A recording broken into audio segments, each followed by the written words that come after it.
Je souhaite bienvenue à tout le monde à notre culte de ce jour au nom de Jésus.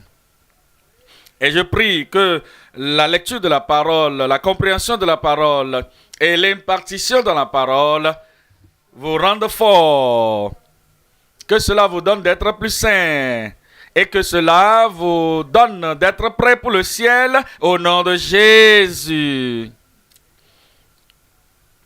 Cherchez de temps pour être pur, pour être saint, car je suis saint.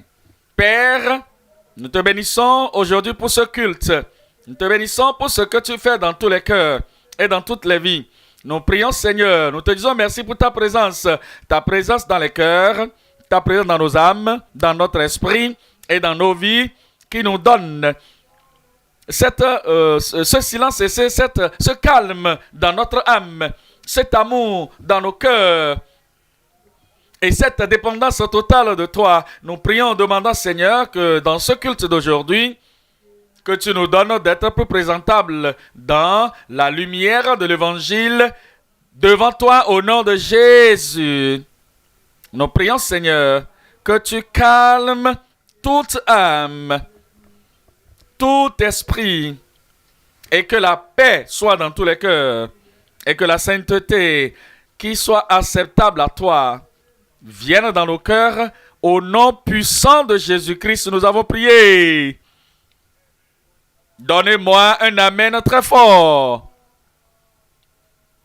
Que le Seigneur vous bénisse pour vous asseoir. Nous venons dans Ézéchiel, chapitre 36. Et je voudrais lire là le verset 25. Ézéchiel, chapitre 36, le verset 25. Je répandrai sur vous une eau pure. Je répandrai. Le Dieu du ciel va répandre sur vous une eau pure. Il y avait une force pour les enfants d'Israël. Il y avait une mauvaise compréhension dans le cœur, dans la pensée des enfants d'Israël. Il y avait un voile devant leurs yeux, dans leur cœur, et dans leur cœur, qui les empêchait de voir le commencement, et ensuite le milieu, et la fin. Et toutes les fois qu'ils lisaient l'Ancien Testament, en réalité, spécialement à partir de la Pentateuque, spécialement la Lévitique et les Nombres, il y avait un voile qui était dans le cœur. Ils ne comprenaient pas pleinement ce que le Seigneur disait. Voici, ceci est impur, et vous amenez l'eau de la séparation, l'eau de la purification, et vous l'aspergez sur eux, et ils deviennent purs. Voici maintenant, ceci est mort. Vous touchez ceci qui est mort, vous touchez le cadavre, vous devenez impur. Et vous devez vous laver comme ça, comme si, et vous serez pur. Ils n'avaient jamais pensé au-delà de ce qu'ils avaient lu dans les Nombres. Ils étaient très méticuleux à propos de cela. Mais ils ne sont jamais parvenus à la réelle chose que le Seigneur leur adressait. Il leur parlait, disant que les enfants dans le royaume, ils étaient comme des bébés au césé. Oh, ils ne pouvaient pas toucher ce qu'ils pouvaient voir. Et ils étaient juste là pour... ils parlaient une parole, ils disaient une parole fugitive ou figurative pour leur montrer qu'ils devaient faire ceci pour comprendre l'autre. Commencer comme un enfant au maternel avant d'aller au primaire et aller au secondaire avant de parvenir à l'université. Commencer avec le testament ancien pour aller dans le Nouveau Testament. Alors, il a dit que moi-même, je répandrai sur vous une eau pure. Ce n'est pas un homme, une personne pure devait verser l'eau sur une autre personne impure. S'il le fait, il serait impur pendant 7 jours. Et si ceci est fait, il sera pur. S'il touchait un corps mort encore, il redevient impur. Il doit répéter le processus de la purification et à tout moment, tous les mois, tous les ans. Si quelqu'un mourait et qu'il touchait, il devait répéter. Mais maintenant, Dieu dit, je prends ce processus loin de la main d'un homme, de la main de Aaron, de la main des prêtres et de la main des sacrificateurs, qui que ce soit en Israël. Moi-même, l'Éternel, je vais répandre sur vous une eau pure et vous serez purs, vous serez purifiés. Je vous purifierai de toutes vos souillures et de toutes vos idoles. Verset 26. Verset 26. Je vous donnerai un cœur nouveau. Ce n'est pas juste le corps. Vous touchez le corps avec vos mains. Ça fait partie de votre corps. Lorsque vous touchez avec quelque partie que ce soit, c'est toujours le corps. Mais maintenant, il va au-delà du corps. Et il va à l'intérieur du cœur et dit, je vous donnerai un cœur nouveau. Et je mettrai en vous un esprit nouveau. J'ôterai de votre corps le cœur de pierre. Le cœur de pierre, loin de votre corps. Je vais l'enlever. Il n'avait pas compris. Il n'avait pas compris. Ces enfants d'Israël, jusqu'au temps même de l'Ancien Testament, à la fin de l'Ancien Testament, le livre de Zacharie, l'avant-dernier livre, il a dit ils ont gardé leur cœur comme une pierre. Ils n'avaient jamais compris que ceci était une chose très sérieuse. Et le Seigneur disait, lorsque je vais faire l'œuvre pour vous rendre acceptable à moi, un nouveau cœur, je vous donnerai, et un nouveau esprit, je mettrai au-dedans de vous, et j'ôterai le cœur de pierre loin de votre corps, et je vous donnerai un cœur de chair. Le verset 27. Au verset 27, il dit, je mettrai mon esprit en vous. Je mettrai mon esprit en vous et je ferai en sorte que vous suiviez mes ordonnances et que vous observiez et pratiquiez mes lois. Regardez ceci au verset 28.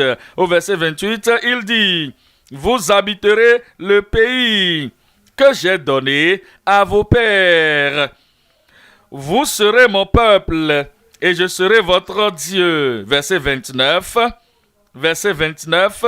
Je vous délivrerai de toutes vos souillures. C'est lui qui peut le faire. Ce n'est pas cette personne pure dans Nombre 19 qui va verser de l'eau sur une personne impure. Non, c'est finalement, proprement, pleinement, moi-même je le ferai. Je vous délivrerai de toutes vos souillures. J'appellerai le blé et je le multiplierai. Je ne vous enverrai plus la famine. Ça, c'est de l'impureté. L'impureté qui prend place ou qui nous enlève de la présence de Dieu. Et qui donne, et qui nous fait séparer finalement, éternellement de la présence de Dieu. Et c'est ça là qui sépare quelqu'un loin du ciel et qui l'empêche de voir, qui l'empêche de vivre, qui l'empêche de demeurer dans le ciel. Ça, c'est l'impureté qu'il nous faut comprendre. Et le Seigneur veut enlever cela. Et lui-même prend la résolution de le faire. Et c'est lui qui peut le faire. Dans Éphésiens 5. Éphésiens 5, verset 5. Éphésiens 5, 5. Il dit au verset 5 que vous le savez bien. Car sachez-le bien, aucun débauché ou impur. Qu'est-ce qui le rend impur? Il touche un corps mort? Non, c'est au-delà de ça. C'est au-delà de ça, c'est maternel ça. Qu'est-ce qui le rend impur?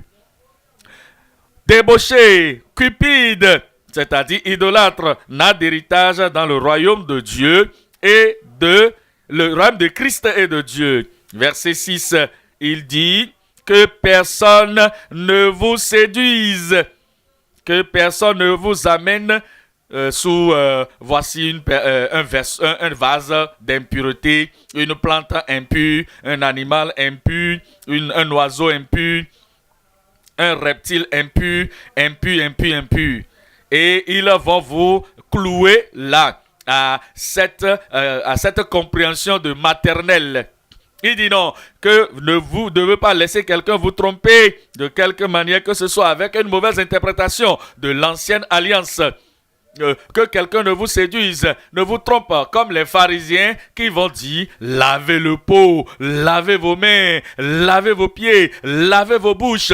Ça, ce sont ces pharisiens, les gens religieux, que personne ne vous trompe avec de vaines paroles, de vains discours, car c'est à cause de ces choses que la colère de Dieu vient sur les fils de la rébellion. Aujourd'hui, nous parlons sur la promesse de Dieu, sur la purification en vue de l'éternité, c'est-à-dire la bénédiction promise de la purification en vue de l'éternité. Ce n'est pas en vue du tabernacle, ce n'est pas en vue des enfants d'Israël, mais en vue de l'éternité. La purification qui a été promise par Dieu en vue de l'éternité. Je prie que le Seigneur fasse de chacun de nous des gens purs au nom de Jésus. Purs tellement pour le ciel, purs tellement pour pouvoir être en connexion avec Dieu, purs tellement pour rester ensemble et en présence de Dieu. La bénédiction promise de la purification en vue de l'éternité. Nous verrons maintenant à considérer 3 points sous ce thème. Numéro 1. Le point numéro 1, nous parlons des personnes impures devant le Seigneur. Les personnes, les hommes, les femmes, les adorateurs et les participants d'église qui sont impurs devant le Seigneur. Numéro 2, la promesse de purification par le Seigneur. La promesse qu'il a faite, il a fait la promesse dans l'Ancien Testament.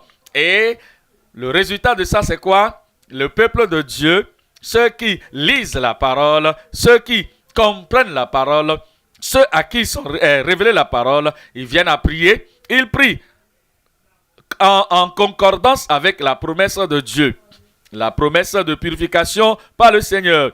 Et au point 3, nous parlerons du privilège de s'attacher au Seigneur. Le privilège de s'attacher au Seigneur. Vous êtes purifié par le Seigneur. Alors vous venez maintenant et vous vous attachez au Seigneur. Restant attaché à lui, demeurant à lui. Vous êtes impur. Vous étiez impur dans le cœur, dans l'âme, dans l'esprit, dans la pensée, dans les attitudes, dans les habitudes, dans le style de vie. Vous ne pouvez pas rester avec le Seigneur. Cette impureté va vous séparer, loin de Dieu. Mais lorsque lui-même se lève et il accomplit la promesse dans votre vie et qu'il vous purifie, vous êtes purifié et vous pouvez vous attacher à lui, le Seigneur, dans la vie telle que c'est fait pour l'épouse à l'époux.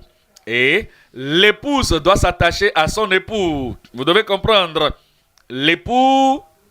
L'épouse doit être pure moralement.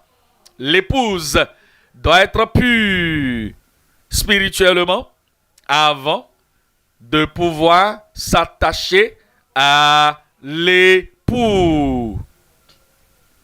Même naturellement, les amis, vous devez comprendre que l'épouse doit être purifiée, purgée moralement pour que l'époux puisse l'accepter. Et les deux vont s'attacher ensemble complètement pour la vie, pour toujours. J'ai lu à propos de, je vous l'ai dit, un couple qui devait devenir couple. Ils allaient pour célébrer le mariage. Et l'épouse devait s'attacher à l'époux. Et sur la voie, l'homme qui devait épouser la fille, la dame, l'a vu Et elle était en train de tchatcher avec le copain ancien. Et parlait de ce dont il parlait auparavant. Et l'homme s'est dit, mais regarde-moi ça, regarde-moi cette femme-là que je veux épouser. Je veux m'attacher à elle aujourd'hui. Et je vais rester avec elle en quittant mon papa et ma maman pour s'attacher à cette femme. Mais voilà, elle n'a pas abandonné son ancien copain. Elle n'a pas abandonné son ancienne vie. Et sur le chemin de mariage, ils ont mis fin à tout. Il a mis fin à ça. Je ne peux pas rentrer dans ce mariage. Cette femme n'est pas prête pour moi. Elle n'est pas prête pour le mariage. Pour que vous puissiez vous attacher à l'époux et pour demeurer dans le Sauveur et vivre avec lui pour toujours et pour l'éternité, si c'est lui qui est votre époux, l'épouse doit être pure afin de s'attacher à l'époux. Alors, le point numéro 3, alors, c'est le privilège de s'attacher au Seigneur. Revenons au point numéro 1. Le point numéro 1 qui est intitulé « Les personnes impures devant le Seigneur ». Allons dans Matthieu 26. Matthieu 26, verset 25. Il dit, Matthieu 23, verset 25, il dit au verset 25, « Malheur à vous, scribes et pharisiens, parce que vous lavez le dehors de la coupe et du plat, et qu'au-dedans, ils sont pleins de rapines et d'intempérance. » Verset 26, il dit, « Pharisiens aveugles, nettoie premièrement l'intérieur de la coupe et du plat, afin que l'extérieur aussi devienne net. » Le verset 27, il dit, « Malheur à vous, scribes et pharisiens hypocrites, parce que vous ressemblez à des sépulcres blanchis, qui paraissent beaux au dehors, belles au dehors, avec de l'embonpoint au dehors, et qui au-dedans sont pleins d'ossements, de mort et de toute espèce d'impureté. » Au-dedans, regardez-moi ces pharisiens-là, ils lavaient le dehors du plat. Ils vont laver le dehors de tout, ils vont se laver à tout moment qu'ils revenaient du dehors. Ils vont laver leurs pieds, ils vont laver leurs mains, ils vont se rassembler, ils vont tout faire pour être purs à l'extérieur, de façon visuelle. Ils étaient purs, mais leur cœur, ils avaient de l'impureté au-dedans. Au-dedans. Alors, Jésus n'a pas dit « Heureux vous êtes parce que vous avez lavé le dehors ». Non, il a dit « Malheur à vous parce que au-dedans, vous êtes plein de rapines, vous êtes plein d'ossements d'hommes et de toute espèce d'impureté. » Verset 28, vous de même, au dehors, vous paraissez juste aux hommes, mais au-dedans de vous, vous êtes plein d'hypocrisie et d'iniquité. Ce sont ces gens-là qui pensent qu'ils sont purs. Ils pensent qu'ils sont saints. Ils pensent qu'ils étaient acceptables ou acceptés de Dieu. Mais lorsque vous regardez à leur Nombre, chapitre 19, tout apparaît tout bon. Mais intérieurement, ils n'ont jamais été purgés par le Seigneur. Ils étaient dans Nombre 19, mais ils ne sont jamais parvenus à Ézéchiel 36, où Dieu lui-même a déclaré qu'il allait faire le travail là pour eux et en eux. Regardez le verset 33. Verset 33. Verset 33 dit ce qui suit. Il dit, serpent, race de vipères, comment échapperez-vous au châtiment de la géhenne? L'impureté dans le cœur, l'impureté dans l'esprit, l'impureté dans les attitudes, l'impureté dans le comportement, dans le style de vie, nous amène a fait face au danger de l'enfer. Les gens, le peuple qui est impur devant le Seigneur. Nous allons considérer 3 sous-titres sur ce premier point. Numéro 1, les non-convertis intérieurement impurs. Sous-titre 2, les injustes volontairement impurs. Le sous-titre 3, les indifférents intérieurement impurs. Voyons le sous-titre 1. Le sous-titre 1, les non-convertis intérieurement impurs. Psaume 5, le verset 9. Psaume 5, verset 9. Psaume 5, verset 9. Il dit qu'il n'y a pas de fidélité dans leur bouche. Il dit car il n'y a point, verset 10, lui second, il n'y a point de sincérité dans leur cœur, dans leur bouche. Leur cœur est rempli de malice. Leur gosier est un sépulcre ouvert. Et ils ont sur la langue des paroles flatteuses. Il dit ici que leur intérieur est complètement rempli de mauvaises choses.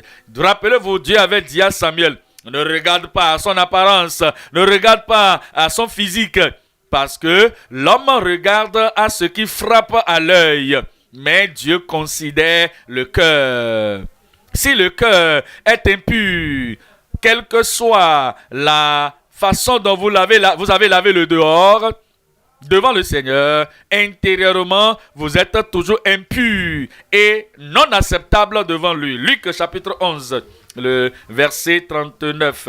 Luc 11, 39. Luc 11, le verset 39. Luc 11. Allons voir. 11, 39. Il dit au verset 39 ce qui suit. Il dit, vous pharisiens, vous lavez le dehors. Mais le Seigneur lui dit, vous pharisiens, vous nettoyez le dehors de la coupe et du plat. Et à l'intérieur, vous êtes plein de rapines et de méchanceté. Au-dedans de vous, vous êtes plein de méchanceté. Vous devez comprendre cela. C'est ce que nous sommes venus à voir. Et c'est à ce niveau-là que le Seigneur voudrait que nous soyons lavés, purgés, purifiés et purgés avant que nous ne puissions devenir acceptés de lui. Matthieu chapitre 7. Matthieu 7 verset 15. Matthieu 7 verset 15. Au verset 15, il dit, gardez-vous des faux prophètes, gardez-vous des faux enseignants, gardez-vous des faux proclamateurs de l'évangile. Faites attention à ces faux gens.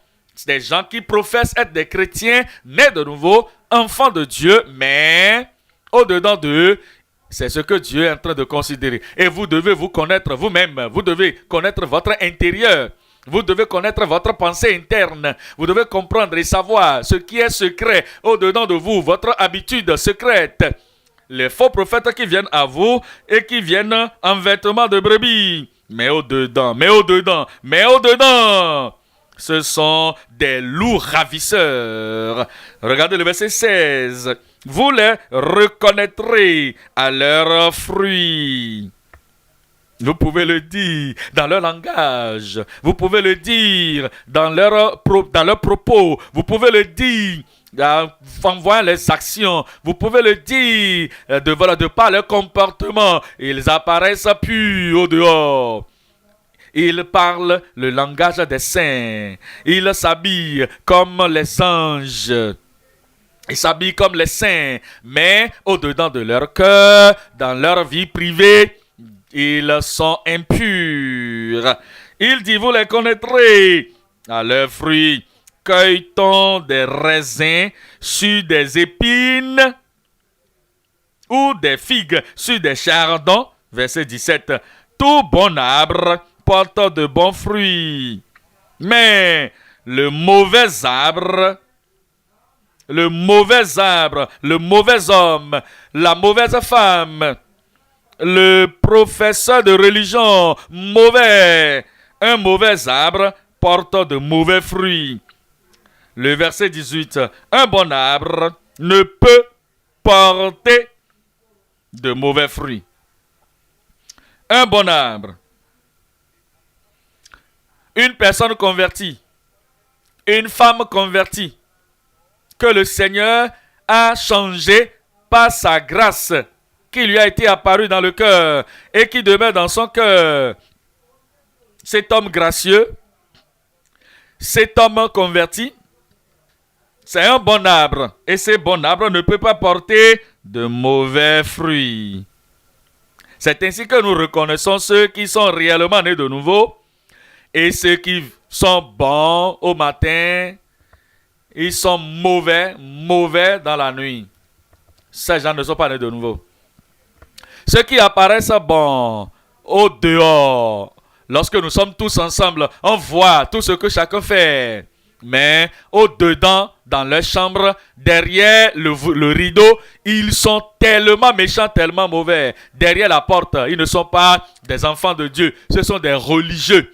Ils sont impurs. Et le Seigneur le dit, ils ne sont pas prêts pour le ciel. Un bon arbre ne peut pas porter un mauvais fruit. Et un mauvais arbre ne peut porter de bons fruits. Verset 19. Tout arbre qui ne porte pas de bons fruits, le bon fruit, il ne porte pas, est coupé et jeté au feu. Verset 20. C'est donc à leurs fruits que vous les reconnaîtrez. Et le fruit ici dont il parle, ce n'est pas je fais des miracles, je fais ceci, je fais cela. Non, regardez le verset 21. Il dit, ceux qui me disent, Seigneur, Seigneur, n'entreront pas tous dans le royaume des cieux, mais seulement celui qui fait la volonté de mon Père qui est dans les cieux. Verset 22. Plusieurs me diront en ce jour-là, Seigneur, Seigneur, n'avons-nous pas prophétisé par ton nom? C'est ce qu'ils ont, c'est les fruits qu'ils peuvent démontrer. J'ai le don. Si je prie, quelque chose se passe. Oui, c'est bon. Il dit, n'avons-nous pas chassé des démons par ton nom? Et n'avons-nous pas fait beaucoup de miracles par ton nom? Alors, verset 23, je leur dirai ouvertement, je ne vous ai jamais connu, jamais lavé, jamais purgé, jamais converti, jamais né de nouveau. Malgré ça, ils font toutes ces bonnes choses, toutes ces choses. Retirez-vous de moi, vous qui commettez l'iniquité. Qui sont ceux-là qui sont impurs devant le Seigneur? Ceux qui marchent dans l'iniquité, ceux qui pratiquent l'iniquité, ceux qui sont impurs dans leur intérieur. Regardez le sous-titre 2. Le sous-titre 2, les injustes volontairement impurs. Ils ont pris la décision eux-mêmes de ne pas être purs. Ils connaissent ce qui est bon. Ils savent ce qui est bon. Mais ils ont pris la résolution de faire ce qui est mauvais. Ils savent que ceci, c'est ce que Dieu désire, ça. La pureté de cœur, de caractère. La pureté dans le moral. La pureté dans notre pratique ou nos pratiques. Mais intentionnellement, volontairement, ils prennent la résolution de ne pas faire ce que Dieu a dit. Ils veulent être impurs, ils veulent être injustes. Allons dans Romains 1, le verset 18. Romains 1, verset 18. Il dit qu'à la colère de Dieu s'est révélée. La colère de Dieu se révèle du ciel contre toute impiété et toute injustice des hommes qui retiennent injustement la vérité captive. Intentionnellement, ils retiennent la vérité captive, la doctrine, la parole, la Bible. Ils retiennent la révélation de la parole, la révélation de Dieu captive. Dans l'injustice, verset 24 au verset 24, il dit, c'est pour cela que Dieu les a livrés à l'impureté. Ils veulent demeurer impurs, non? Intentionnellement. Allez-y alors, vous êtes libres. Il s'est joint à l'idolâtrie, laissez-le continuer. Tu veux être infidèle, non? Oui, vas-y, demeure dans ton infidélité. Et tu veux être impie, c'est ton choix. Tu veux intentionnellement rester à l'écart de Dieu dans une telle église. Tu veux faire ce que tu veux. Tu ne veux pas aller ailleurs. Tu veux rester ici. Voici mon église, voici mon église. Malgré le fait que tu demeures ici, la parole que tu entends, la parole que tu écoutes, toutes les semaines, tu ne restes pas en accord avec cette parole. Il dit, c'est pourquoi Dieu les a livrés à l'impureté, selon les convoitises de leur cœur. Ainsi, ils déshonorent leur corps, leur propre corps. Ils se déshonorent eux-mêmes. Verset 28, il dit, comme ils ne se sont pas souciés de connaître Dieu, ils ne veulent pas connaître Dieu, ils ne veulent pas retenir Dieu, et dans la vérité de Dieu, et l'évangile de Christ, et la sainteté de Dieu, et l'enseignement de la parole de Dieu, ils ne veulent pas retenir cela dans leur connaissance. Et alors délibérément, intentionnellement, de façon ambitieuse, ils décident de se faire ce qu'ils font. Ainsi, Dieu, ils n'ont pas voulu garder Dieu. Ils ne sont pas souciés de Dieu. Dieu les a livrés à leur sens réprouvé. Dieu les a livrés à leur sens réprouvé. Et vous pensez que Dieu ne voit pas? Et ils pensent que Dieu ne connaît pas. Mais il va juste retirer la grâce de leur part. Tu ne veux pas la grâce, non? C'est retiré alors. Il retire sa promesse loin d'eux. Tu ne veux pas l'accomplissement de cette promesse, non? Ce n'est pas grave. C'est enlevé de toi. Tu ne veux pas un nouveau cœur. Alors, il l'enlève loin d'eux et Dieu les a livrés à leur sens reprouvé. Et il dit, ils sont livrés à leur sens reprouvé pour commettre des choses indignes. Verset 29, étant remplis de toute espèce d'injustice, de méchanceté. Ils savent que la fornication est mauvaise, mais c'est ça qu'ils font. La méchanceté, la cupidité, de la malice, plein d'envie, de meurtre, de querelle, de ruse, de malignité, rapporteurs, médisants. Rapporteur, verset 30, médisants, impies, arrogants, hautains. Ils sont trop hautains pour qu'on leur montre le chemin. Non, je connais la voie, laissez-moi tranquille. Ils sont tellement orgueilleux pour être corrigés. Ce que j'ai planifié faire, je le ferai. Prêchez seulement, parle, conseille, enseigne. Ce que moi je veux faire, c'est ça que je ferai. Ça, c'est l'orgueil, ça. Je sais ce qui est bon. Mais je vais tout faire pour aller dans le sens contraire. Et tu ne peux rien faire. Tu peux parler, tu peux corriger, tu peux faire tout ce que tu veux faire. Parce que tu m'as corrigé, c'est maintenant que je vais faire ce que je vais faire. Je vais faire le pire même à cause de leur orgueil. Vous voyez, ils ne sont pas en train de vivre en vue de l'éternité. Ils ne sont pas en train de vivre en vue de ce que Dieu voudrait qu'ils aient. Ils ne veulent pas plaire à Dieu. Tout ce qu'ils veulent, c'est de se plaire à eux-mêmes. Maintenant, des fanfarons, ingénieux au mal, rebelles à leurs parents. Il y a certains qui se réjouissent en désobéissant à leur père terrestre, à leurs parents terrestres.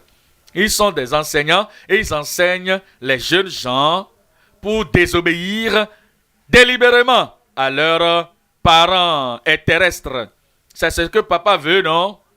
Je vais lui montrer que moi, je suis un garçon de ma propre pensée. Je suis une fille qui connaît. Parce que je sais, c'est ce qu'il veut, non? Je vais faire le contraire, exactement ce qu'il ne veut pas. C'est ça que je vais faire. Là, c'est des désobéissants aux parents.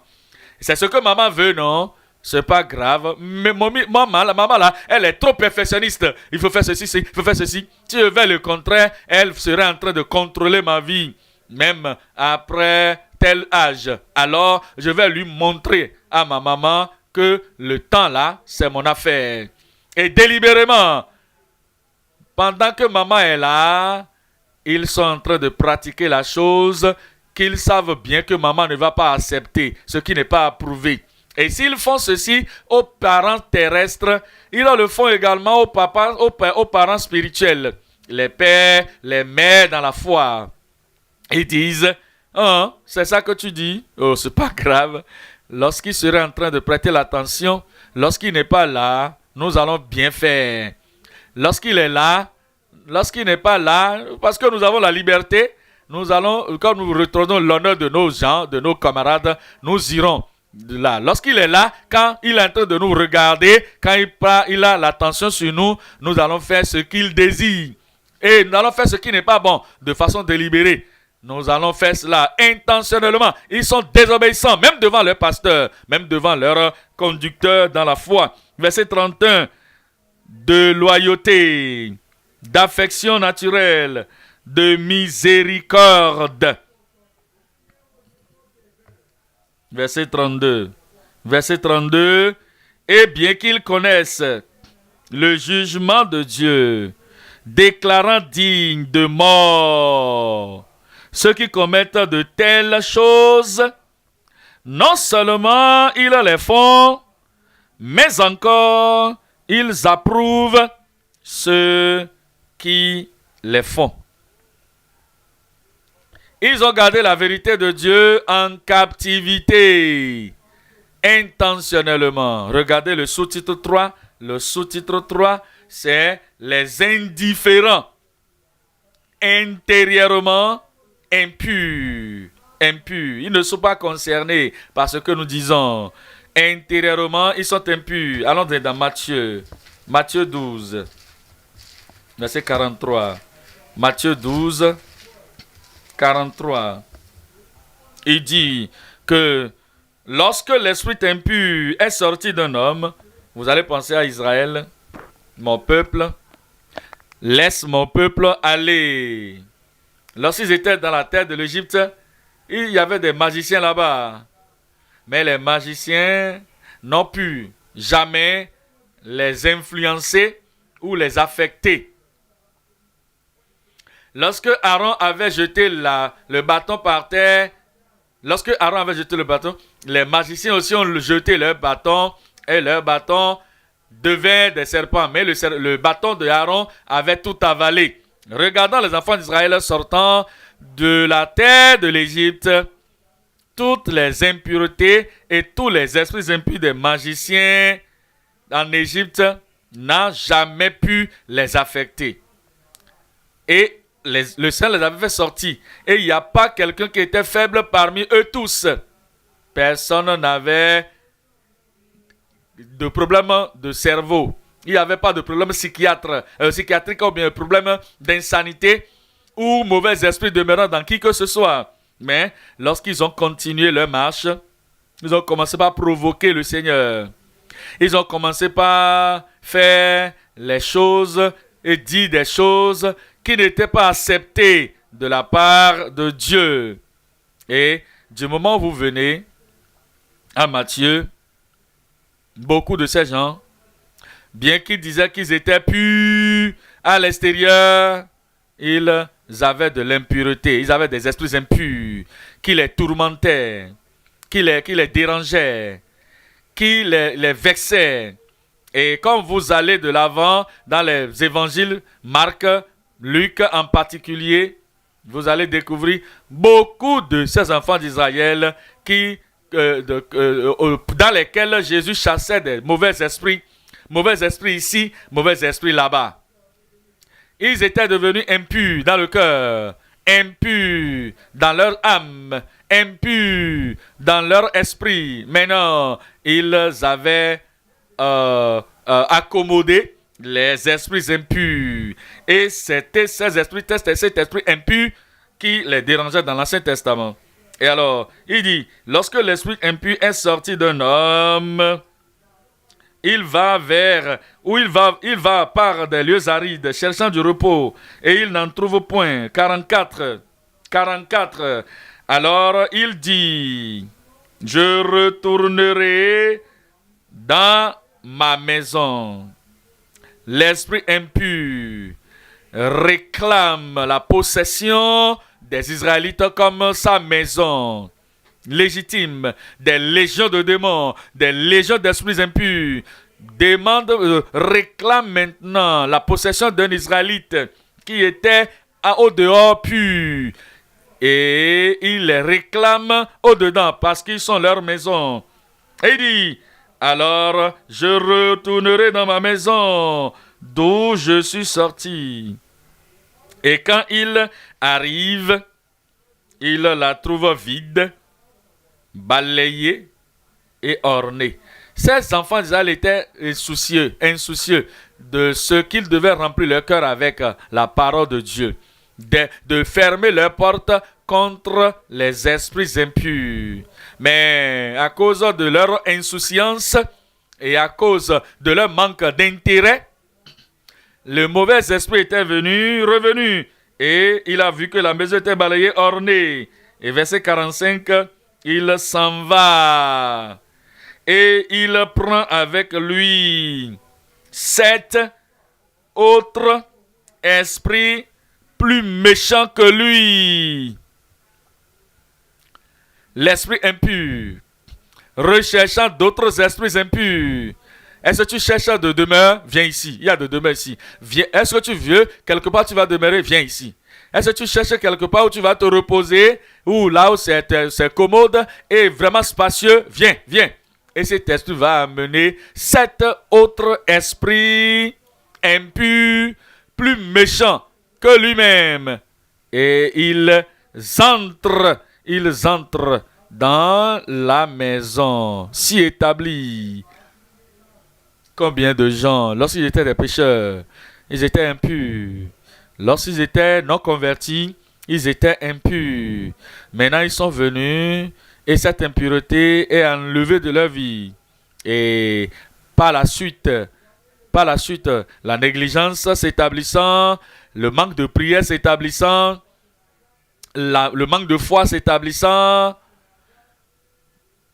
le mauvais esprit qui était sorti d'eux auparavant, le mauvais caractère qui les avait quittés, le mauvais style de vie qui était sorti d'eux, regardez ça maintenant, ils sont mauvais, pire que ce qu'ils étaient avant de venir dans la foi.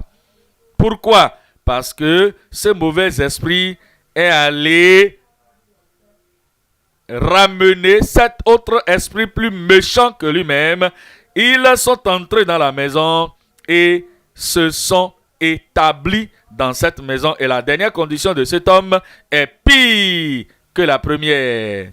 Regardez la conclusion de cela. Il dit, il en sera de même pour cette génération méchante.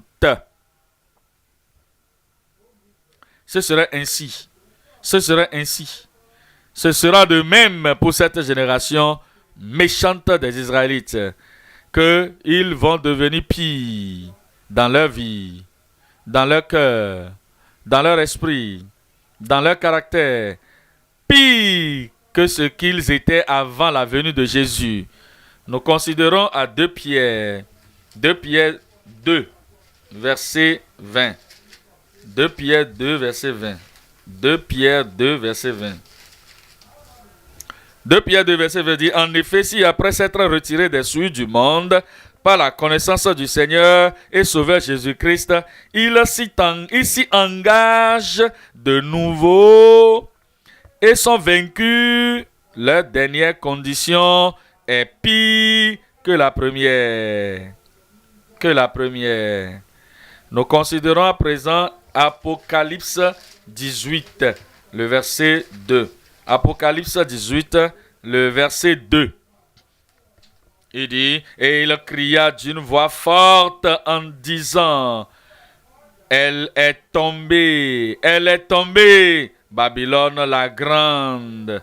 Elle est devenue une habitation de démons, un repère de tout esprit impur, un repère de tout oiseau impur et odieux, un repère de l'impureté, un repère de l'impur. Verset 4. Et j'entendis du ciel une autre voix qui disait, sortez du milieu d'elle, mon peuple, afin que vous ne participiez point à ses péchés et que vous vous n'ayez point de part à ces fléaux. Si vous demeurez dans l'impureté de Babylone, l'impureté du monde, l'impureté de la société, le moment où ils seront jugés, vous aurez exactement le même jugement qui vous sera infligé. Mais nous allons échapper au jugement de Babylone, du monde, de la société, et nous sommes sortis du milieu d'eux. Point numéro 2 à présent. Le point numéro 2, c'est la promesse de la purification par le Seigneur. La promesse de la purification par le Seigneur. Vous savez, l'impureté est là dans le monde, dans la société. L'impureté est là dans les bureaux. L'impureté est là dans le marché. Partout où vous allez voir le village, la ville, l'impureté est partout. Mais maintenant, nous avons la promesse de la part du Seigneur lui-même qui va nous purifier. Selon Ézéchiel 36, Ézéchiel 36, verset 25. Ézéchiel 36, le verset 25. Je répandrai sur vous une eau pure. Il parlait de quelque chose d'autre. Et il dit, maintenant, si ceci se passe, alors je répandrai sur vous une eau pure. Si vous avez le désir pour la purification, alors je répandrai de l'eau pure sur vous. Si vous avez un cœur qui va vers le Seigneur, qui désire le Seigneur, et vous désirez ce que le Seigneur désire, sur la raison de ce que Dieu le désire, si vous le désirez plutôt, et à cause de cette raison que Dieu soit glorifié au-dedans de vous. Mais si au-dedans de vous, vous n'avez pas la force de le faire, vous n'avez pas le pouvoir de le faire, vous n'avez pas la capacité de le faire, la capacité humaine pour faire cette chose que Dieu désire de vous, oh, vous allez dire, oh, malheur à moi, malheureux que je suis, misérable que je suis, qui me délivrera de ce corps de mort, de méchanceté, de pureté. Alors, je répandrai sur vous une eau pure, et vous serez purifiés. Si Dieu même le fait, nous serons purgés. Si vous le faites par vous-même, ça ne marchera pas. Vous ne serez pas assez pur. Si l'homme le fait pour vous, vous ne serez pas assez pur. Si ceux qui essaient de contrôler vos vies, et ils prennent la responsabilité de votre main, et ils disent, nous allons vous purifier. Ils ne pourront pas le faire correctement. Ils ne pourront pas le faire parfaitement. Ils vont même introduire d'autres choses qui vont vous rendre plus impurs.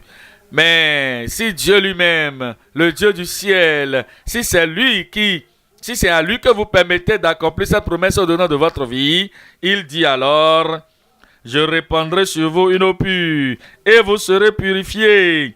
Je vous purifierai de toutes vos souillures. Si vous le faites à vous-même, vous pouvez choisir.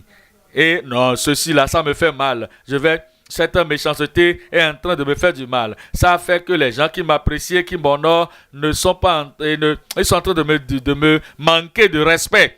Alors je vais laisser ça de côté. Les autres formes d'impureté que toi-même tu prends plaisir à faire, dans lesquelles tu gagnes certaines choses, ces autres impuretés qui te donnent de la joie, et tu dis que ça va me favoriser. Si je le fais, je suis content. Ça, je sais que c'est mauvais, je sais que c'est méchant, je sais que c'est impur, mais ça me donne la promotion. Et ça peut me donner de l'évolution, et ça peut me donner plus de gains. Alors vous gardez cette méchance, cette souillure. Vous essayez de vous purger vous-même. Vous serez partial.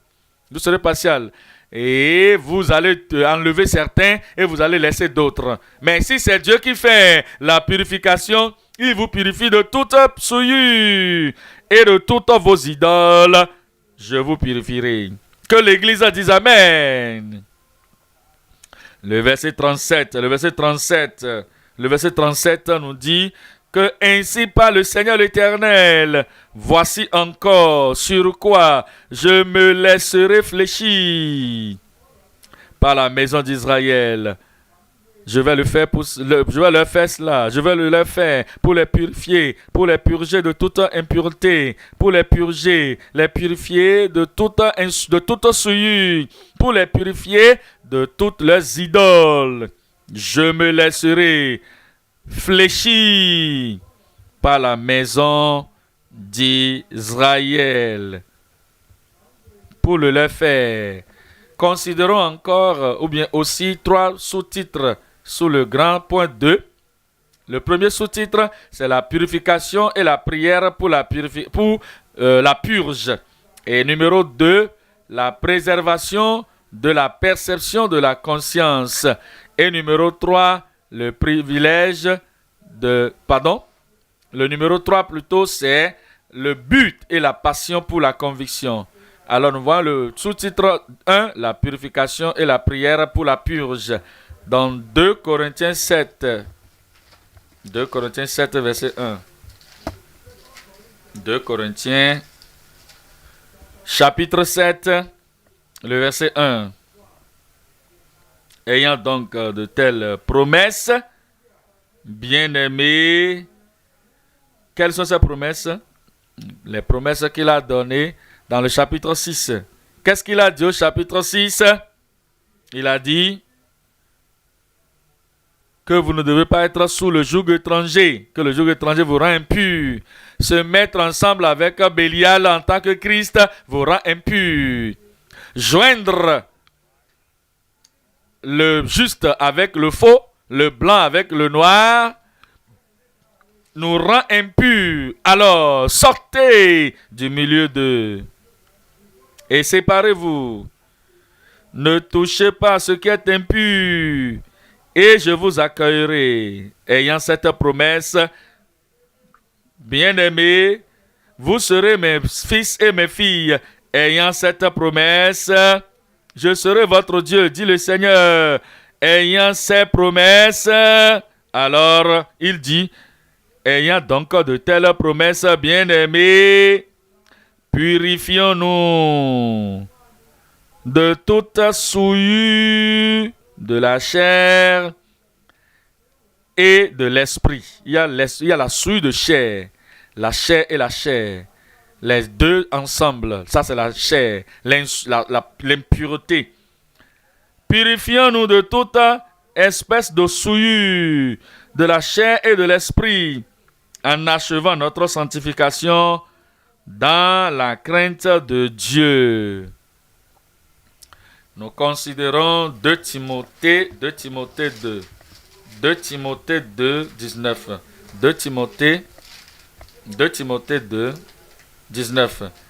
2 Timothée 2, 19, il dit que néanmoins le solide fondement posé par Dieu subsiste avec les paroles qui lui servent de sceau. Le Seigneur connaît ceux qui lui appartiennent.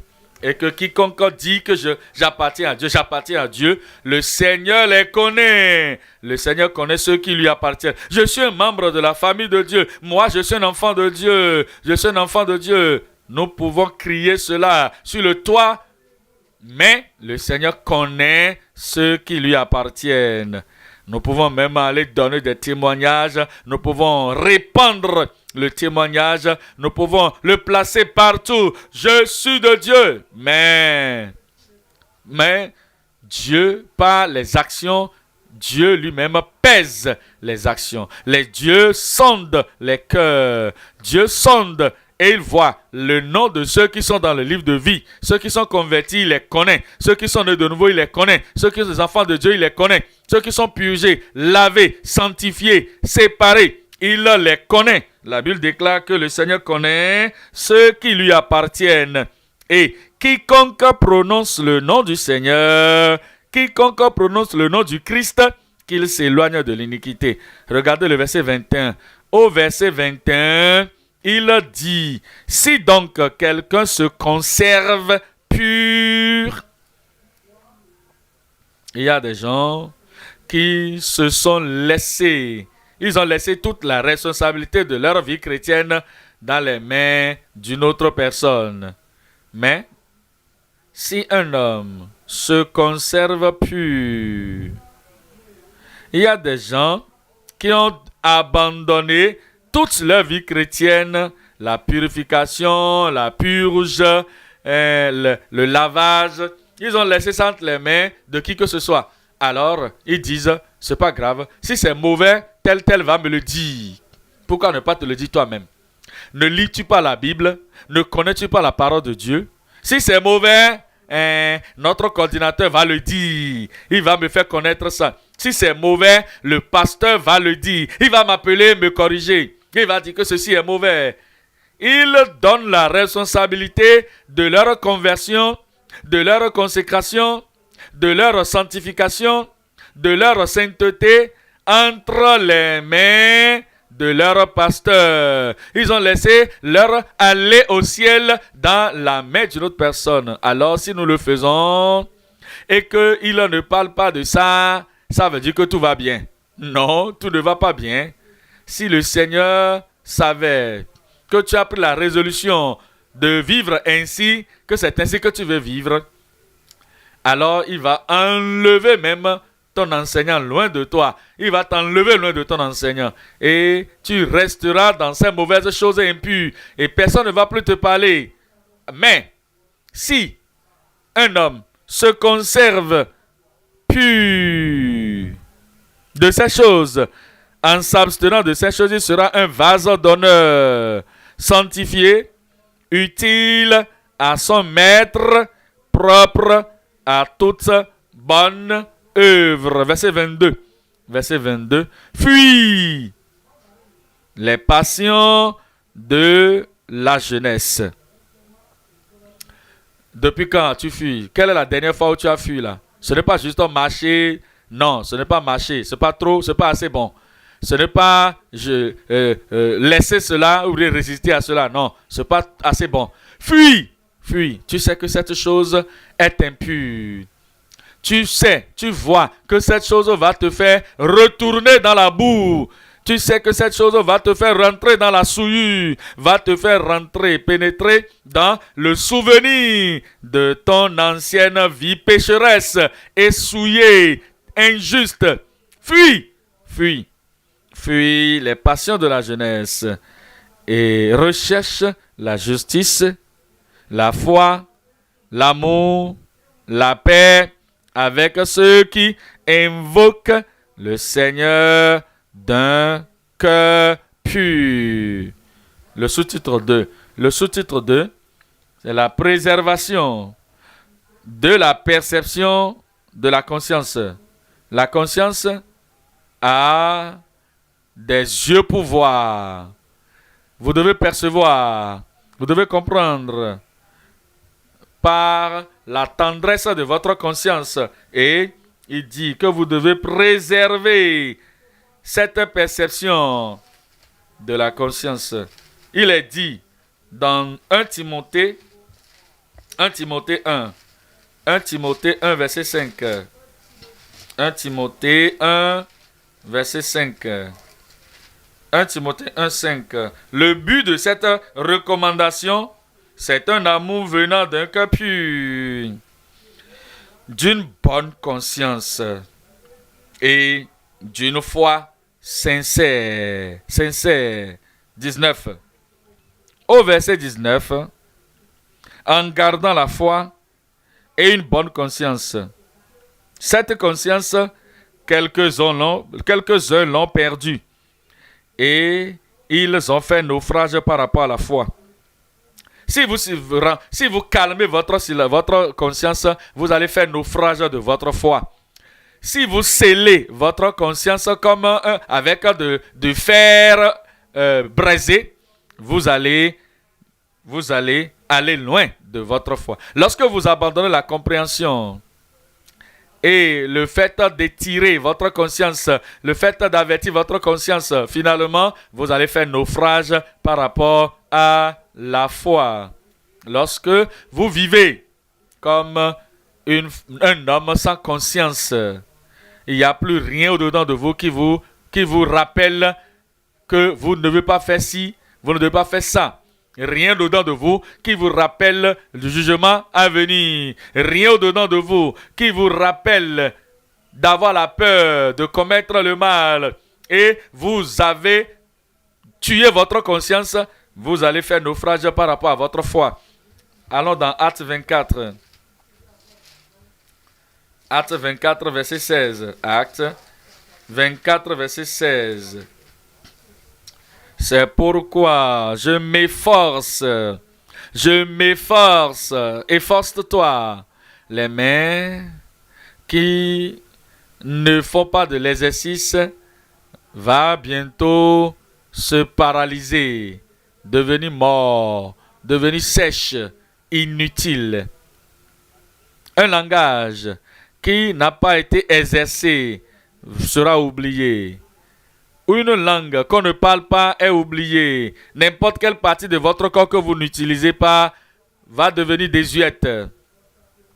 La conscience qui n'est pas exercée, qui ne permet pas ce qu'on puisse dire, ce n'est pas bon, ça ce n'est pas la bonne voie, ça ce n'est pas le chemin saint, ça ce n'est pas le chemin de la sainteté. La conscience qui ne permet pas ce que l'on parle pour l'avertir. La conscience qui ne fait pas d'effort va mourir bientôt. Mais l'apôtre dit, c'est pour cela que moi je m'efforce d'avoir constamment une conscience sans reproche devant Dieu et devant les hommes. Pour préserver cette perception de votre conscience. Sous-titre 2 et sous-titre 3. Sous-titre 3, c'est le but et la passion pour la conviction. Le but et la passion. N'importe qui dans le monde qui désire aller de l'avant spirituellement, moralement, personnellement, doit avoir la conviction. Si la personne n'a pas la conviction, les vents de la vie qui vont bouger, qui vont souffler, vont le faire tomber, vont le faire vaciller ci et là. Il va tomber à tout. Il n'a pas de conviction. Il permet aux autres personnes de décider pour lui, de décider la direction de sa vie. Il donne la permission aux autres de décider de sa destinée. Après tout, cet homme n'a pas de conviction. Une femme qui est sans conviction sera une esclave aux mauvaises habitudes. Elle serait une esclave à quelque chose qui va détruire son futur, sa destinée. Si vous voulez marcher tout droit, dans le chemin étriqué, dans le chemin resserré, si vous voulez demeurer cette personne qui demeure sur le chemin droit et avoir votre pensée, vivre avec la pensée de Christ, vous devez être l'homme, la femme de conviction. N'importe où vous êtes, avant même de faire la connaissance d'un nouvel ami, vous avez déjà décidé comment vous voulez vivre votre vie. Et ce nouvel ami ne peut pas vous dérailler. Ne peut pas vous faire aller vous ne pouvez pas vous faire virer ailleurs. Mais avant d'aller quelque part où vous aurez de l'influence, ou avant que les gens aient de l'influence sur vous, vous avez déjà la conviction que voici le chemin que moi je vais suivre. Mon cœur est pur, mon cœur sera pur, mon cœur restera pur, mon âme, mon esprit seront purs. Avant même de rencontrer qui que ce soit ici, qui que ce soit là-bas, qui que ce soit n'importe où. Si vous voulez gardez votre expérience du salut, la sanctification, et vous voulez garder l'expression de la consécration, vous devez être une femme, un homme de conviction. Et ce qui est arrivé à Daniel dans Daniel chapitre 1. Lisons là le verset 8. Daniel 1, le verset 8. Daniel résolut de ne pas se souiller par les mets du roi et par le vin dont le roi buvait. Et il pria le chef des eunuques de ne pas l'obliger à se souiller. Avant d'arriver à Babylone, il avait la conviction. Avant qu'on ne les ait choisis pour étudier ce qu'ils devaient étudier, il avait la conviction. Vous savez pourquoi? Beaucoup de nos enfants, ils quittent le collège pour aller à l'université. Et lorsqu'ils se retrouvent là-bas, ils ont changé. Ils reviennent à la maison et disent, ma fille, qu'est-ce qui t'est arrivé? il va commencer par sourire. Tu vas dire, non, non, non, ce n'est pas affaire de sourire maintenant. Je suis en train de pleurer au-dedans de moi. Regarde ce que tu es devenu, mon fils. Qu'est-ce qui t'est arrivé? Et le fils va commencer par sourire. Non, non, non, ce n'est pas ça. Ça, ce n'est pas acceptable. Je suis en train de pleurer au-dedans de moi pour toi. Tu sais pourquoi? Ils ne sont pas partis là-bas avec la conviction. Ils ne sont pas partis avec la conviction. Mais Daniel, il est un homme de conviction. Lorsque j'étais en Juda, j'avais la conviction. Venu en Babylone, la conviction. Alors, si vous voulez être une femme, un homme de conviction, vous devez bâtir cette conviction maintenant, le moment où vous êtes né de nouveau. Et vous devez prendre la résolution dans votre cœur. Comme Daniel l'a fait, il a résolu dans son cœur qu'il ne va pas se souiller avec les mets et le vin que le roi mangeait et buvait. Il a refusé. Alors ainsi, il pria le chef des eunuques de ne pas l'obliger. De ne pas l'obliger à se souiller. Je suis timide. Je ne peux pas refuser. Je ne peux pas venir et parler à l'eunuque. Mon cœur, dans le cœur, j'ai la conviction. Mais je vais commencer par servir. Lorsqu'ils vont commencer par servir, je vais regarder ici et là. Et je serai cruel. Je vais juste rester assis. Je serai cruel. Je vais dire, ce jeune homme, cette jeune fille n'est pas comme nous autres ici. Alors, je vais me mettre sur le chemin.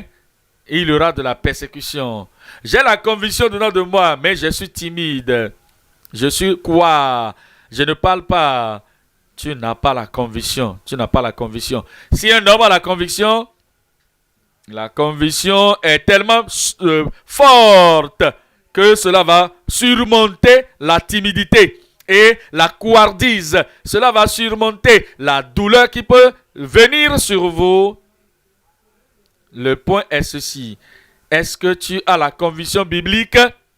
Est-ce que tu as la conviction biblique? La conviction que tu dis, je ne vais pas compromettre ma foi. Et ce désir du cœur, cet objectif du cœur serait impossible de fléchir. Psaume 17, verset 3. Psaume 17, verset 3. Psaume 17, verset 3, il dit ce qui suit. 17, verset 3. Si tu sondes mon cœur, si tu le visites la nuit, si tu m'éprouves, tu ne trouveras rien de mauvais, rien de souillé. Je suis objectif dans ma pensée. Il dit, ma pensée n'est pas autre que ce qui sort de ma bouche. Je suis un homme de conviction. J'ai l'objectif. Et ma pensée ne va pas transgresser. Ça, c'est un homme de conviction. Psaume 15, verset 1. Psaume 15, verset 1.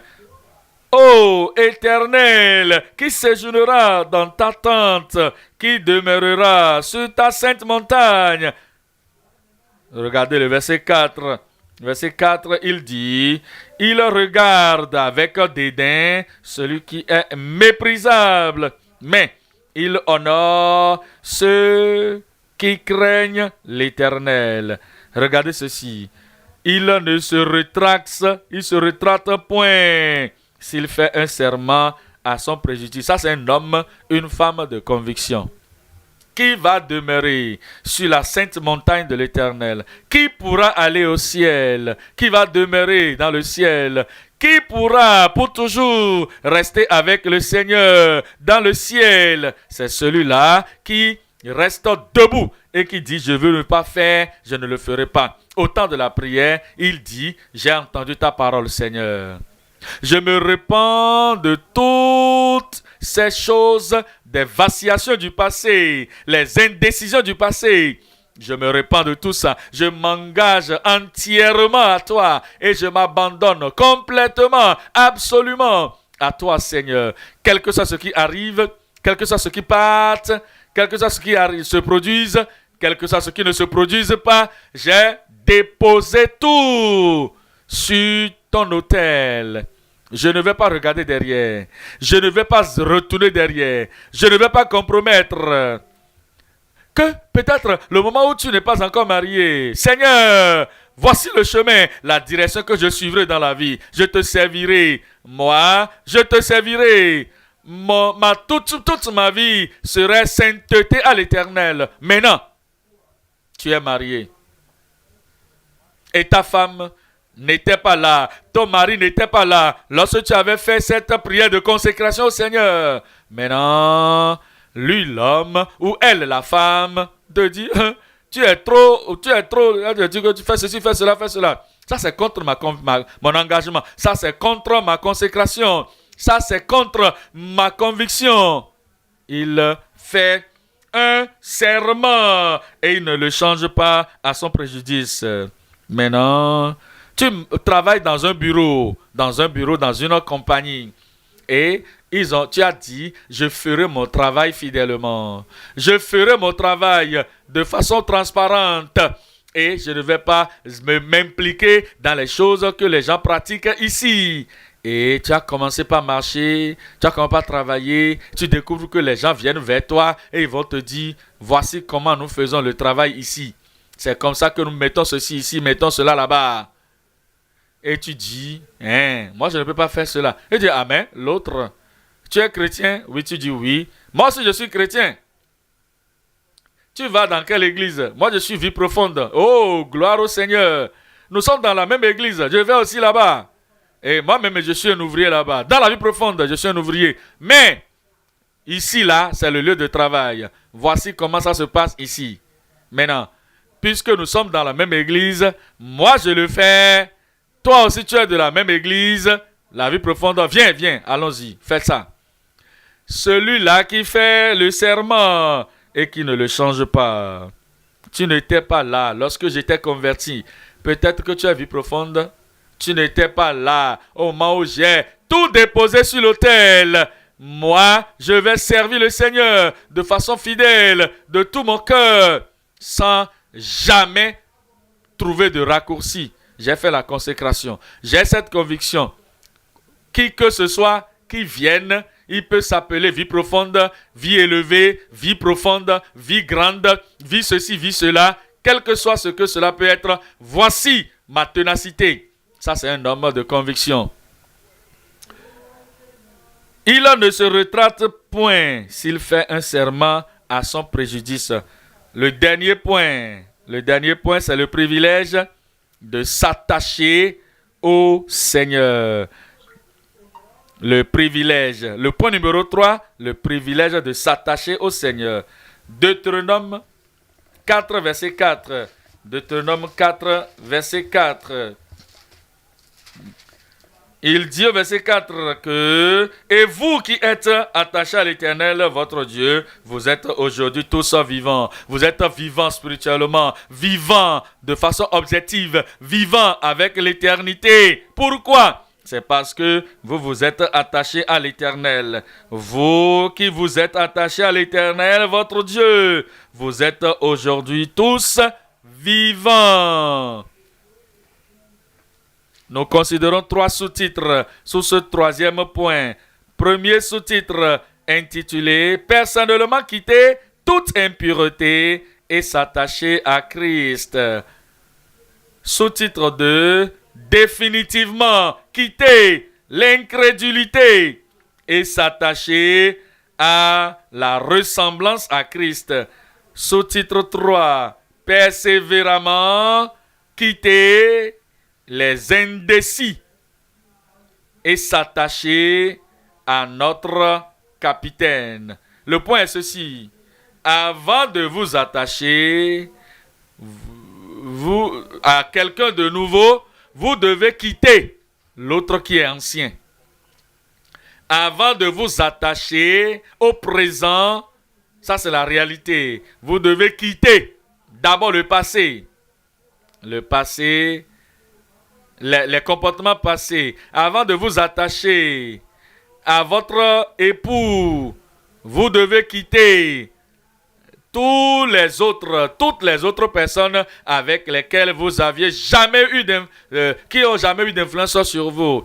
Vous devez les quitter et vous attacher à ceci. Regardez le sous-titre 1. Le sous-titre 1. Personnellement quitter toute impureté et s'attacher à Christ.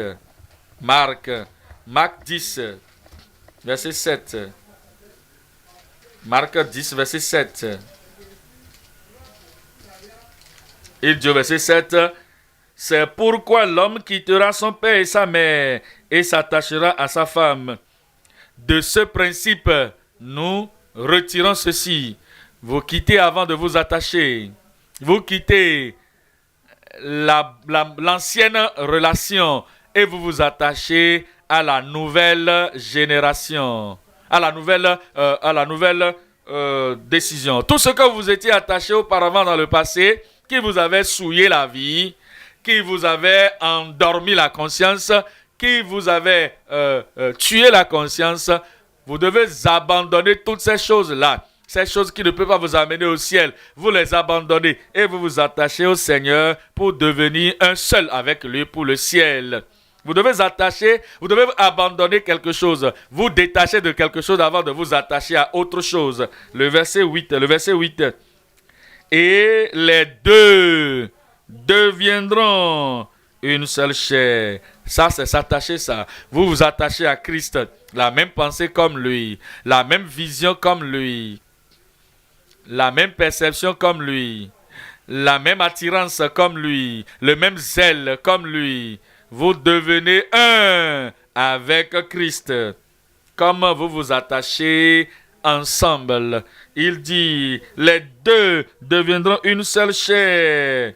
Ainsi, ils ne sont plus deux, mais ils sont une seule chair. Regardez le verset 9. Le verset 9. Que l'homme donc ne sépare pas ce que Dieu a joint. Nous parlons maintenant de s'attacher à Christ. Regardez, ça c'est le mariage. Dieu a joint l'homme et la femme. Personne ne doit séparer cela. Maintenant, nous allons l'appliquer à Christ. Que le chrétien est attaché à Christ.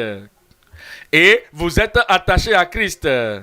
Et alors, ce que Dieu, dans sa grâce, dans sa bonté, dans sa puissance, ce que Dieu a joint ensemble, que personne, que rien de souillé, que rien de la terre, que rien comme le gain, que rien comme les promesses du monde, que rien comme personne du monde, femme du monde, homme du monde ne sait pas. Il vous a joint à Christ, vous êtes converti, vous êtes engagé, vous êtes consacré et vous êtes attaché à lui, que rien ne vous sépare de lui. Éphésiens chapitre 5, verset 31. Éphésiens 5, verset 31. Éphésiens 5, verset 31. Il dit au verset 31 que c'est pour cela que l'homme quittera son père et sa mère et s'attachera à sa femme. Et les deux deviendront une seule chair. Verset 32. Ce mystère est grand. Je le dis par rapport à Christ et à l'Église. Que le chrétien, l'Église, dans la sainteté, est joint à Christ, attaché à Christ, demeurant ainsi. Sous-titre 2. Définitivement quitter l'incrédulité et s'attacher à la ressemblance à Christ. Définitivement, il faut quitter ce qui n'est pas acceptable et s'attacher à la ressemblance à Christ. Regardez Romains 14.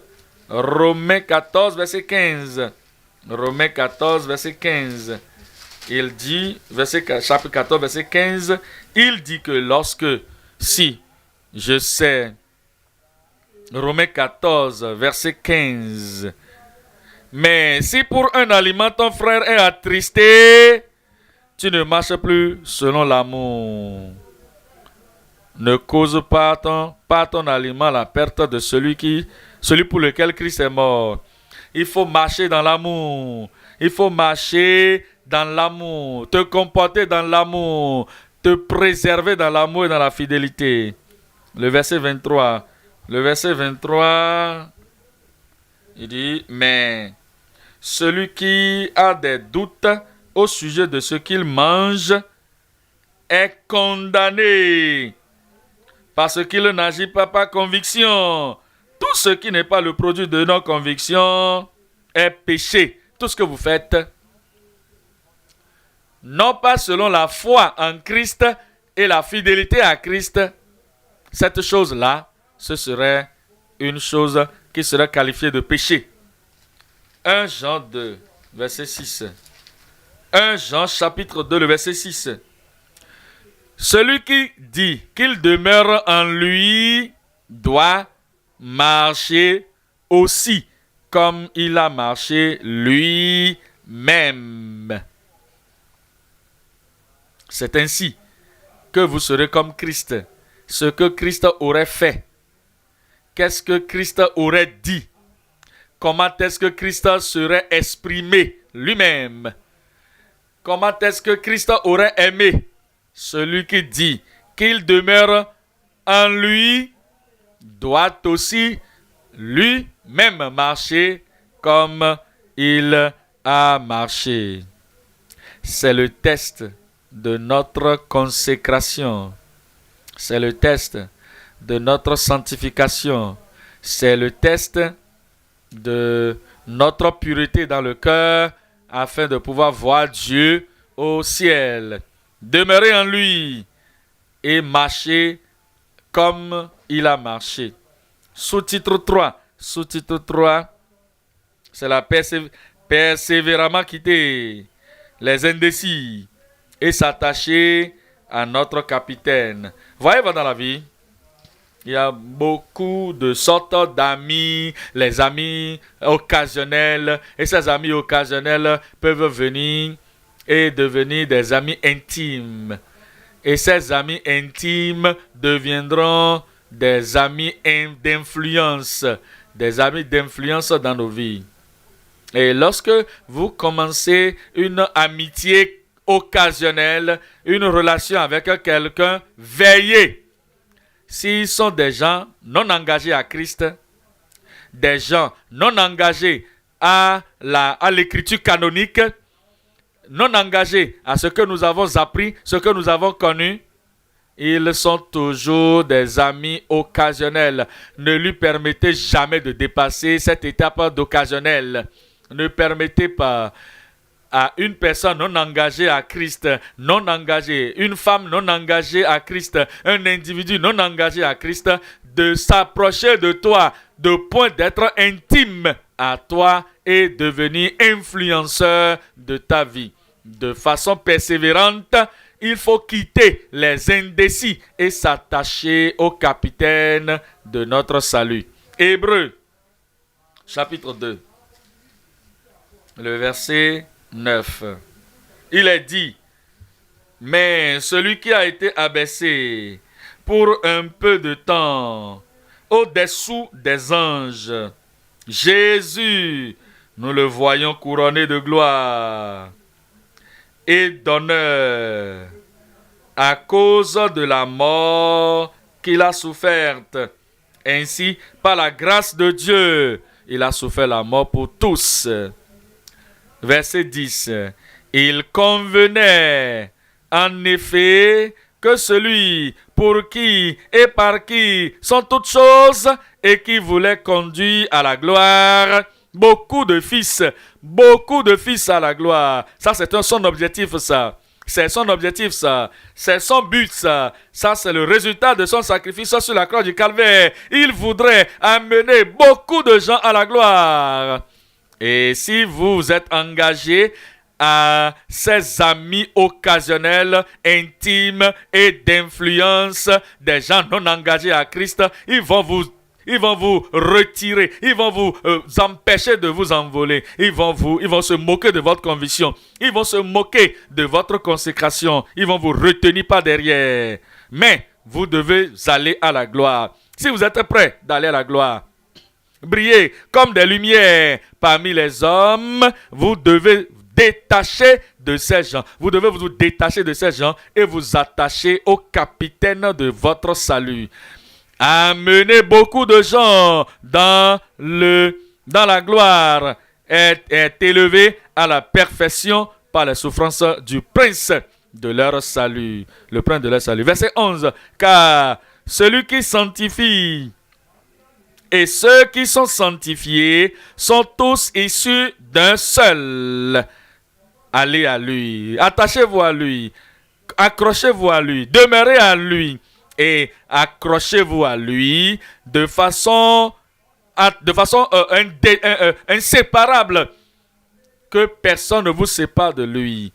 Celui qui sanctifie et ceux qui sont sanctifiés sont tous issus d'un seul. C'est pourquoi il n'a pas honte de les appeler frères. Je prie que chacun de nous aura cette grâce. Nous aurons la grâce. Toi, tu auras la grâce pour te dissocier de tout, inclus cet ami non engagé, cette femme non engagée, cet homme non engagé, et t'attacher à Christ l'époux, à Christ le conquérant, t'attacher à Christ notre capitaine. L'objectif de cœur, il va vous le donner. Dans Actes, chapitre 11, verset 23, Actes 11, verset 23. Lorsqu'il fut arrivé et qu'il eut vu la grâce de Dieu, il s'en réjouit. Je prie que le ciel se réjouisse de vous et que le peuple de Dieu, les prédicateurs de l'évangile, se réjouissent de vous. Et je prie que votre pasteur sera content de vous. Vous savez, j'essaie de vous dire quelque chose. Pourquoi fais-tu cela? Et si le pasteur te voyait, il ne serait pas content, hein? Et à quoi? Et après quoi? Et après quoi? Toi, tu penses que moi, je veux rendre le pasteur content? Ça, ce n'est pas mon objectif. Ça, ce n'est pas mon affaire. Qu'il soit content ou pas, ça m'est égal. Laissez-moi utiliser ceci. Ça, c'est sa coupe de thé, ça. Ça fait ses oignons, comme nous le disons souvent. Non, qu'est-ce que je suis en train de faire? Je suis en train de rendre quelqu'un content. Moi, je veux être content moi-même. Quoi que ce soit que je veux faire, je le fais pour être content par moi-même. Et je ne veux pas rendre quelqu'un, un pasteur, content. Tu ne marches pas dans les pas de la fidélité de s'attacher au Seigneur. Qui, lorsqu'il fut arrivé et qu'il a eu vu la grâce de Dieu, il s'en réjouit. Ce que nous voyons doit soit nous rendre contents ou mécontents. Lorsqu'il a vu la grâce de Dieu, il s'en réjouit, il était content et il les exhorta tous à rester d'un cœur ferme, attachés au Seigneur. Et je prie que vous serez attachés au Seigneur. Brise les ponts. Tout ce qui te sépare de Dieu, enlève ces choses. Colmate le trou et avec objectif fort de cœur, tu vas t'attacher au Seigneur. Et le Seigneur s'attachera à toi et il serait content de toi. Et l'œuvre va augmenter dans tes mains. L'engagement de ton cœur, Dieu va t'aider. Et ceux d'entre nous qui administrons la parole vers toi, nous verrons la grâce dans ta vie, que tu seras attaché au Seigneur. Et nous, avec le ciel, nous serons contents de toi. Tenons-nous debout maintenant et parlons à Dieu dans la prière. Levez-vous et parlez à Dieu dans la prière. Nous avons écouté la parole, nous avons entendu ce que Dieu a dit aujourd'hui, que le Seigneur lui-même désire et il va vous laver, il va vous purger, il va vous purifier. Le Seigneur lui-même, il fera cette belle œuvre de la grâce au-dedans de votre cœur. Et il va vous convertir. La vraie conversion, la vraie consécration, le vrai engagement, la vraie conviction est de vivre par cette conviction. Ouvrez la bouche, parlez à Dieu dans la prière.